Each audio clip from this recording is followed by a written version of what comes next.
Chapter 1 sets की ये second lecture है और इसके पहले वाली वीडियो में हमने फर्स्ट लेक्चर में इस एक्सरसाइज 1.1 जो हम आज करने वाले हैं उसके बेसिस उससे रिलेटेड सारे कॉन्सेप्ट्स कवर करे थे। तो अगर आपने वो वीडियो नहीं देखा है तो पहले उस वीडियो को देखिए जाके, उसके बाद इस वीडियो पे आइए और मुस्कुराते रहिए और आराम से हंसी हंसी सब कुछ सीखिए। बिल्कुल बेसिक लेवल से हम लोगों ने सब कुछ पढ़ना शुरू किया है और हार्ड से हार्ड लेवल तक लेके जाएंगे इसको और सारे क्वेश्चंस कवर करेंगे। तो आज हम लोग एक्सरसाइज 1 कर रहे हैं। तो पहला क्वेश्चन है which of the following are sets.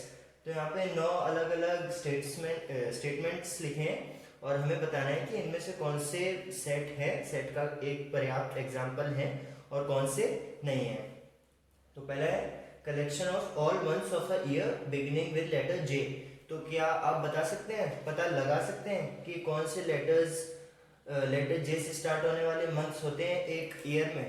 तो आप कहोगे बिल्कुल जनवरी, जून, जुलाई।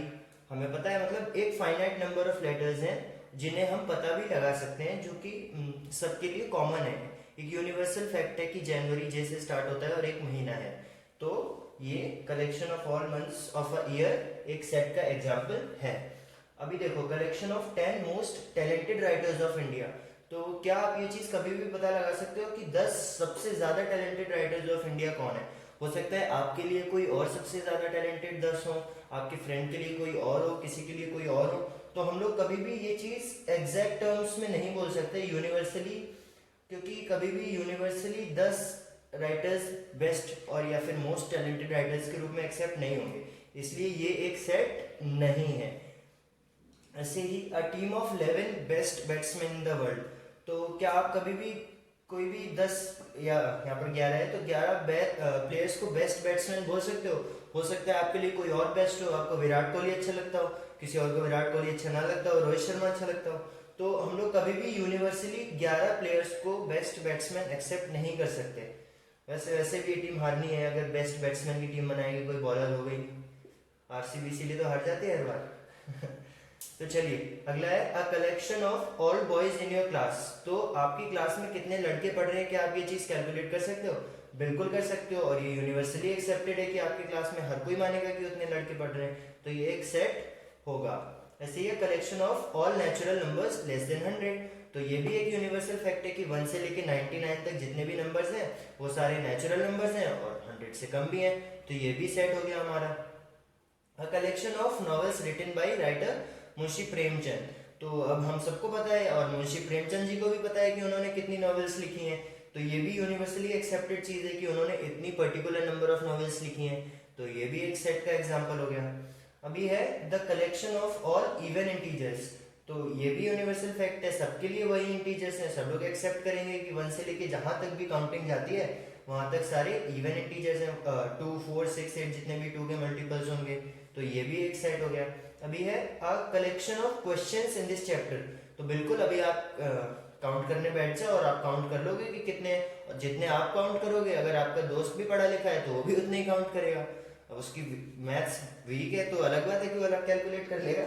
वैसे collection of questions in this chapter सबके लिए सेम है और ये एक सेट हो जाएगा। इसीलिए अ collection of most dangerous animals of the world. तो क्या इसको हम लोग सेट बोल सकते हैं? हो सकता है आपके लिए मोस्ट डेंजरस हो, आपको लायन देख के डर लगता हो और आपका कोई दोस्त तो कॉकरोच देख के डर जाता हो।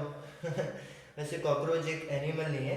एनी हाउ हो सकता है कोई गली के छोटे से पपी को देख के डर जाता हो आपका दोस्त। तो हम लोग मोस्ट डेंजरस एनिमल को डिफाइन नहीं कर सकते, इसलिए ये एक सेट नहीं है। ठीक है, तो ये था क्वेश्चन 1। अभी है question 2। Let a is equal to 1 2 3 4 5 6। यहाँ पर हमें एक सेट गिवन है a जिसके एलिमेंट्स हैं 1 2 3 4 5 एंड 6 और अभी हमें insert appropriate symbol belongs to, और बिलोंग्स टू को अगर ऐसे कट कर देंगे, स्ट्राइक थ्रू कर देंगे तो ये हो जाता है डज नॉट बिलोंग्स टू। तो 5 स्पेस a, क्या 5 इस a सेट में है? बिल्कुल है, तो हम यहाँ पर लगा देंगे बिलोंग्स टू। 0, क्या 0 यहाँ पर a में है तो हम यहाँ पर लगा देंगे डज नॉट बिलोंग्स टू। अच्छा 2 यहाँ पे था। 8, तो क्या 8 इसमें है? नहीं है, तो 8 में हम लोग लगा देंगे डज नॉट बिलोंग टू। ऐसे ही 4 यहाँ पे है a में तो यहाँ पर हम लोग लगा देंगे बिलोंग्स टू। ऐसे ही 2 देखिए, 2 2 एग्जिस्ट करता है तो यहाँ पर लगा देंगे बिलोंग्स टू। और 10 देखिए 10 इस सेट में आ रहा है क्या? 10 नहीं आ रहा है, तो 10 के लिए लगा देंगे does not belong to. Okay, so अभी क्वेश्चन नंबर 3 में हमें क्या करना है, हमें रोस्टर फॉर्म में लिखना है इन सेट्स को जो कि हमें सेट बिल्डर फॉर्म में गिवन है। तो x where x is an integer and it is between -3 and 7, तो और ये एक सेट A है। तो अभी हम लोग इसको कैसे लिख सकते हैं, हमें लिखने हैं -3 से 7 के बीच में आने वाले सारे इंटीजर्स। तो A इज इक्वल टू क्या हो जाएगा, देखिए -3 से -7, और यहाँ पे -3 और 7 इंक्लूड नहीं होंगे, तो -2 -1 0 1 2 3, यहाँ पे जगह नहीं है, आपको आगे लिखना है 4 5 एंड 6, ये हो जाएगा A। अभी x where x is a natural number less than 6, तो 6 से छोटे कितने नेचुरल नंबर हैं? 5, 1 2 3 4 और 5, तो b is equal to 1 2 3 4 and 5। Okay, यहाँ पे चल नहीं रहा है, anyhow, so c सेट क्या है, x where x is a 2-digit natural number such that the sum of its digit is 8। तो अभी हमें ऐसे 2-digit नेचुरल नंबर्स ढूंढने हैं जिनका सम हो 8। तो वो नंबर्स क्या हो जाएंगे, देखिए 1 से लेके 9 तक तो सारे 1 डिजिट नंबर हो गए। अब हमें 10 से 99 के बीच में ऐसे नंबर्स ढूंढने हैं जिनके डिजिट का सम 8 हो। तो सबसे पहले तो क्या आ जाएगा, देखिए यहाँ पे हमारे बहुत सारे नंबर आएंगे, इसको मैं यहाँ पे लिख देता हूँ, बाद में रब कर दूंगा। c इज इक्वल टू 11 से अगर हम लोग शुरू करें तो 11 12 13 और 14 15 तक तो कुछ नहीं होगा, 16 पे भी कुछ नहीं होगा, 17 1 और 7 का सम 8 हो जाएगा। अगर 17 है तो इसका ऑपोजिट दैट इज 71 भी होगा। अब 17 के बाद 18 19 20 ऐसे हम लोग चलते जाएंगे, कहीं पे भी हमें नंबर वो वाला नहीं मिलेगा। नंबर हमें कहाँ पे मिलेगा, 35 पे मिलेगा, उसके पहले हमें 26 पे मिलेगा, और 26 का ऑपोजिट लिख देंगे तो 62। ऐसे ही 35 पे मिलेगा 3 की लाइन में, और 35 का उल्टा लिख देंगे तो 53, और इन सब के अलावा हमें मिलेगा 44 पे। इसके अलावा और ऐसा कोई नंबर नहीं है, क्योंकि 44 को तो रिवर्स करके भी 44 आएगा, और इसके आगे हम चलेंगे तो 5 वाली लाइन में आएंगे, तो वो नंबर्स हम पहले लिख चुके हैं 53 62 71। तो इसके अलावा हमें और कोई नंबर नहीं मिलेगा जिसकी डिजिट्स का सम 8 हो और वो 2 डिजिट नंबर हो, तो सी ये हो जाएगा। अभी D, x where x is a prime number which is a divisor of 60, तो हमें डिवाइजर ऑफ 60 लिखना है। अभी यहीं पे लिखेंगे क्योंकि जगह नहीं है, चलो यहीं लिख लेते हैं डिवाइजर ऑफ 60। तो क्या 160 का डिवाइजर है? बिल्कुल है। 1 प्राइम नंबर है? नहीं, because 1 is neither prime nor a composite number, तो 1 नहीं लिखेंगे हम लोग। अब हमें लिखना है 2, 260 का डिवाइजर है? बिल्कुल है, प्राइम नंबर भी है। ऐसे 360 का डिवाइजर भी है और प्राइम नंबर भी है। 460 का डिवाइजर है पर प्राइम नंबर नहीं है, तो वो डी में नहीं आएगा। अभी 5 एक प्राइम नंबर है और 60 में भी 60 का डिवाइजर भी है। 12 टाइम्स 5 इज 60, तो 5 आ जाएगा।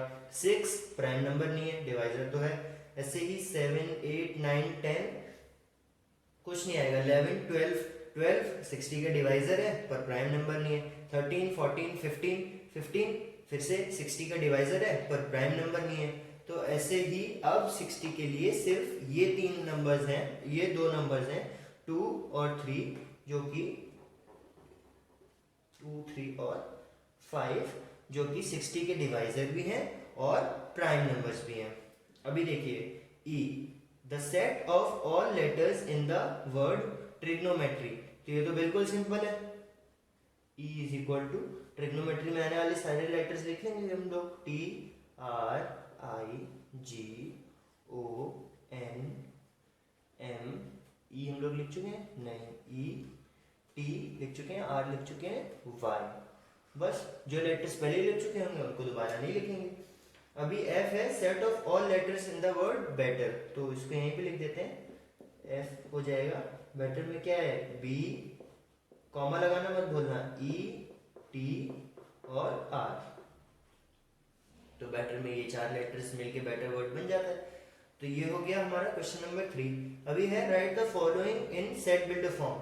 तो इससे पहले कि मैं इसे रब करूं, आपको किसी को स्क्रीनशॉट लेना है तो वो ले लीजिए। ओके,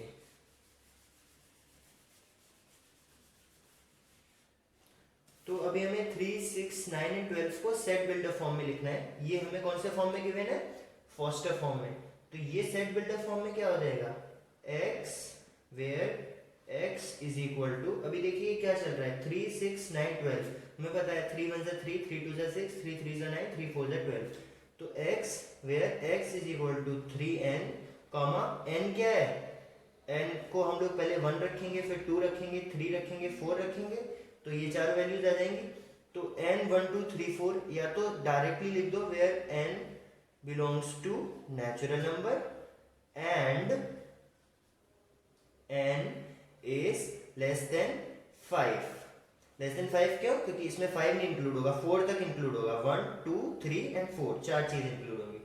एक तरीका ये है। दूसरा और सिंपल तरीका क्या है कि आप सीधा लिख लो x is equal to 3n where n belongs to 1 2 3 4। ये वाला तरीका ज्यादा बेटर है वैसे, ये आपको सॉलिड आंसर देता है। अभी अगला है 2 4 8 16 32। अभी यहाँ पे क्या है, 2 1 2 2 2 4, और ये तो 2 4 है, और ये 2 8 है, और ये 2 16 है, तो ये 2n वाला कॉन्सेप्ट तो लगेगा नहीं। लेकिन इसमें मुझे दिख रहा है 2 to the power 2 is 4, 2 to the power 3 8 होता है, 2 की पावर 4 16 होता है, और 2 की पावर 5 32 होता है। तो यहाँ पे हम लोग इसको लिख सकते हैं x where x is equal to 2 to the power n, और दोबारा वही कॉन्सेप्ट लगा देंगे where n belongs to natural number and, अभी देखो 2 की पावर 1 2 3 4 5 तक गया है, तो इस बार n लेस देन 6 ताकि 5 तक आए। 6 क्यों लिखा है? क्योंकि 6 इंक्लूड नहीं होता है, लेस देन 6 में 5 आएगा। अगर मैं लेस देन 5 लिख देता तो 5 इंक्लूड नहीं होता, पर हमें 5 इंक्लूड करना है। अब ये देखिए 5 125 5 25 125 एंड 625, ये भी बिल्कुल सेम है।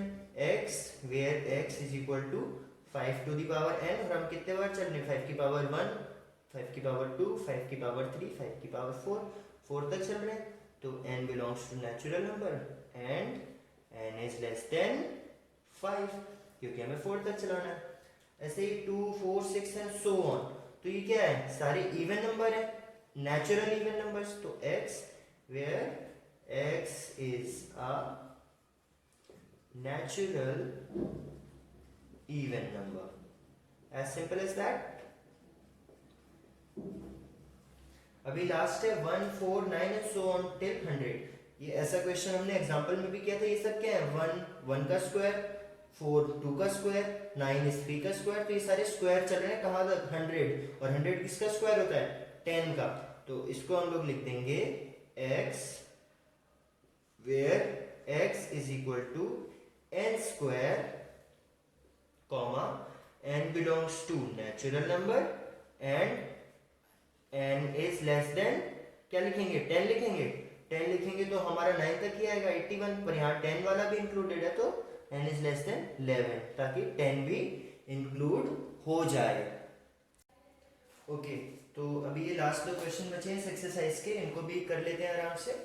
तो क्वेश्चन 5 है list all the elements of following sets. तो ये भी बेसिकली वही है कि हमें यहाँ पर सेट बिल्डर फॉर्म में गिवन है और रोस्टर फॉर्म में लिखना है इसको। तो x such that x is an odd natural number, तो इसको हम लोग क्या लिख देंगे? odd नंबर और नेचुरल नंबर। तो a is equal to 1 3 5 and so on। यहाँ पे ये वाले ब्रैकेट्स हैं, दूसरे वाले ब्रैकेट्स मत लगा देना। b is x such that x is an integer and it is between -1/2 and 9/2। अब ये फ्रैक्शन में वैल्यूज आपको डराने के लिए लिखे हैं, पर आप डरेंगे नहीं। आप देख लो 9/2 कितना होता है? 4.5। अगर इसको, चलो कैसे पता चला? अगर किसी को दिक्कत होती है इसको सॉल्व करने में, तो आप इसमें से एक कम कर दो, तो 9 - 1 8, तो 8/2 कितना होता है? 4 होता है। और ऐसे इसमें एक जोड़ दो तो क्या हो जाएगा? 10। 10/2 कितना होता है? 5। तो 4 और 5 के बीच में क्या आएगा? 4.5 आएगा। तो ये 4.5 हो गया। ऐसे ये दिख रहा है आधा है, तो अभी इसके बीच में आने वाला इंटीजर हमें निकालना है। तो -1 तो इससे इस साइड लाई करेगा, अगर नंबर लाइन पे प्लॉट करें तो -1 तो नहीं आएगा, तो यहाँ पे क्या क्या आ जाएगा, b इज इक्वल टू 0 1 2 3 और 4, क्योंकि ये 4.5 से छोटा होना चाहिए तो 5 नहीं आएगा।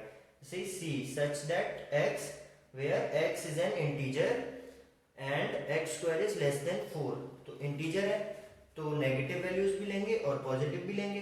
क्या 0 ले सकते हैं? बिल्कुल ले सकते हैं। 0 का स्क्वायर क्या होगा 0 और वो 4 से कम है। 1 ले सकते हैं? बिल्कुल ले सकते हैं। 1 का स्क्वायर क्या होगा 1 और वो 4 से छोटा है। और यहाँ पर less than and equal to, ये सिंबल किसका होता है, less than and equal to, मतलब इसके बराबर भी हो सकता है। तो 2 का स्क्वायर 4 और वो 4 के बराबर है। और इसी के सारे नेगेटिव एलिमेंट्स भी ले लेंगे क्योंकि हमें इंटीजर लिखा है, तो सी हो जाएगा -2 -1 0 1 और 2, क्योंकि इन सब नंबर्स का स्क्वायर या तो 4 होता है या उससे कम होता है। तो अभी d की बात करें तो d is equal to x where x is a letter in the word loyal, तो ये भी बड़ा सिंपल हो गया। d इज इक्वल टू, इसमें जो भी लेटर्स आ रहे हैं वो लिख देंगे L O Y और A। L लास्ट वाला दोबारा लिखने की जरूरत नहीं क्योंकि हम लोग एक बार लिख चुके हैं। E X such that X is a month of a year not having 31 days, तो हमें पता है कि कौन से 12 महीने में से वो महीने होते हैं जिनमें 31 डेज नहीं होते, तो उनका हम एक सिंपल सेट बना देंगे। E इज इक्वल टू, यहाँ पे मैं शॉर्ट फॉर्म में लिख रहा हूँ, जनवरी में 31 डेज होते हैं तो क्या आ जाएगा फरवरी, मार्च में नहीं होगा, अप्रैल, मई में नहीं होगा, जून, जुलाई में नहीं, अगस्त में नहीं, सितंबर, अक्टूबर में नहीं, नवंबर। तो ये 5 महीने फरवरी, अप्रैल, जून, सितंबर और नवंबर ई हो जाएंगे, हमारा सेट ई फॉर्म करेंगे। अभी एफ क्या है, x where x is a consonant in English alphabet which precedes k। Precedes मतलब कि उसके पीछे आता है, तो k के पीछे आने वाले कौन से कॉन्सोनेंट्स हैं, a तो कॉन्सोनेंट है नहीं, a तो वोवेल होता है, तो b c d e नहीं, e तो वोवेल है, कॉन्सोनेंट तो है नहीं, f g h i नहीं, i फिर से वोवेल है, j और k आ गया, तो अब हम आगे नहीं लिखेंगे क्योंकि k हमें नहीं लिखना है, प्रीसीड्स k मतलब k के पीछे तक वाले लिखने हैं। तो ये हो जाएगा हमारा f सेट f। अभी क्या है, मैच द फॉलोइंग, सामने का एग्जांपल भी किया था, तो इस साइड से देखते हुए चलते हैं। x where x is a prime number and divisor of 6, तो यहाँ पे देखें अगर हम लोग, तो डिवाइजर ऑफ 6 और प्राइम नंबर क्या है 1 2 3 और 6, ये सारे डिवाइजर है 6 के, पर क्या ये प्राइम नंबर है, 1 एक प्राइम नंबर नहीं होता, 6 और एक प्राइम नंबर, 6 भी प्राइम नंबर नहीं होता, तो ये तो नहीं है। 2 और 3 दोनों प्राइम नंबर भी हैं, दोनों डिवाइजर ऑफ 6 भी हैं। अब ये तो इसका आंसर हो नहीं सकता ए वाले का, और इसमें देखो तो 9 7 ये सब डिवाइजर नहीं है, मतलब यही हमारे ए वाले का आंसर हो गया A. x where x is an odd number less than 10, 10 से छोटे ऑड नंबर्स देखिए क्या है इसमें 1 2 3 6, तो 2 और 6 तो है नहीं, और इसमें तो अल्फाबेट्स लिखे हैं तो ये भी नहीं है, और ये देखिए ये है यहाँ पे 10 से छोटे सारे ऑड नंबर्स 1 3 5 7 9, तो ये हो गया हमारा B. x is a natural number less than 6, ये 6 लिखा हुआ है, तो 6 से छोटे नेचुरल नंबर्स देख लो यहाँ पे किसमें लिखे हैं 1 2 3 6, ये सारे 6 से छोटे नेचुरल नंबर्स हैं, जरूरी नहीं है कि सारे लिखें 4 और 5, ये सब भी इस सेट का एक पार्ट है, तो ये हमारा आंसर हो गया सी। x where x is a letter of the word mathematics, तो दिख रहा है यहाँ पे ये है, तो ये हो गया हमारा ये वाला D। तो अभी हमने एक्सरसाइज 1.1 कर लिए, और इसके पहले वाले लेक्चर में, लेक्चर 1 में हमने इससे एसोसिएटेड सारे कॉन्सेप्ट्स किए थे। तो अगर इस एक्सरसाइज में आपको कोई भी डाउट रह गया हो, और आप में से कुछ लोगों को लग रहा होगा कि ये सारे क्वेश्चन लिख क्यों रहे हैं, हम लोग इनको डायरेक्टली मतलब किसी इमेज के थ्रू भी कर सकते थे, तो इनको लिखने की वजह ये है कि कुछ हमारे स्टूडेंट्स ऐसे भी होंगे जो अभी लॉकडाउन की वजह से या मे भी अपनी कुछ कंडीशंस की वजह से बुक्स खरीदना अफोर्ड नहीं कर सकते। तो अगर आपके पास बुक नहीं भी है तो भी आप यहाँ पर आइए, और यहाँ पर आपको बुक से एसोसिएटेड सारे क्वेश्चंस हम लोग सॉल्व करेंगे। इनफैक्ट हमारे स्टडी प्लान में हमने ये भी प्लान किया है कि हमारे एनसीईआरटी के अलावा जो लोग बहुत अच्छे लेवल पे भी पढ़ना चाहते हैं, उसके लिए हम लोग एग्जाम्पलर के भी सारे प्रॉब्लम्स यहीं पर इसी प्लेलिस्ट में कवर करेंगे। और मेरा सजेशन आपको ये है कि आपको भी वो वाली वीडियोस भी ज़रूर देखनी चाहिए। ये नहीं सोचना चाहिए कि इतना हार्ड लेवल हमें पढ़ने की ज़रूरत नहीं है, बिकॉज इससे आपके कॉन्सेप्ट्स क्लियर ही होंगे और आप अगले चैप्टर्स में या फिर 12th क्लास में एक अच्छे कॉन्फिडेंस के साथ जाएंगे। तो वीडियो अच्छी लगी हो तो लाइक कीजिए और अपने फ्रेंड्स के साथ शेयर कीजिए। Thank you.